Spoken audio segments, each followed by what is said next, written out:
Ja, iskreno, glede na to, da sem živel po različnih državah, okoli po Evropi, mi je živeti v Sloveniji najlepše, ker imamo in čudovito naravo, ki ni tako umazana, torej glavno mesto naše, recimo, koliko je čudovito počiščeno, pa tudi ljudje so zelo prijazni, pa definitivno, mislim, kot ta sistem, celota, se mi zdi, da zelo lepo delujemo, no. Jaz sem Sevničan, in meni je, mislim, priti sem in tudi zdaj trenutno smo na Sevniškem gradu in mi je čudovito, v bistvu, kako lahko sodelujemo zdaj s Sevnico. Sploh v tem letu se je tako lepo odprlo in mi je to res, mislim, biti sprejet doma na ta način, kot se zdaj dogaja, je meni največji blagoslovno. Nisem vedel, pa nisem si mislil, da se bo tako odprlo.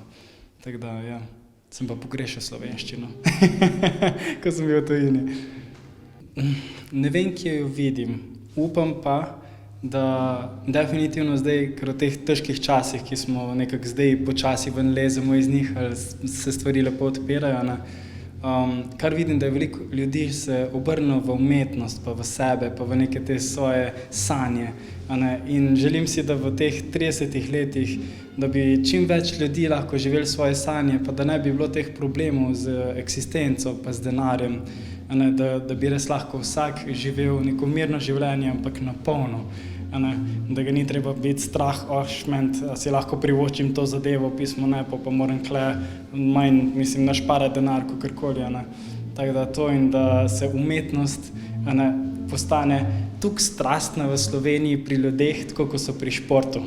Ko imamo neke športne zadeve, kakšne športne junake, so Slovenci, si letijo na drug konec sveta, da grejo pogledati v tekmo.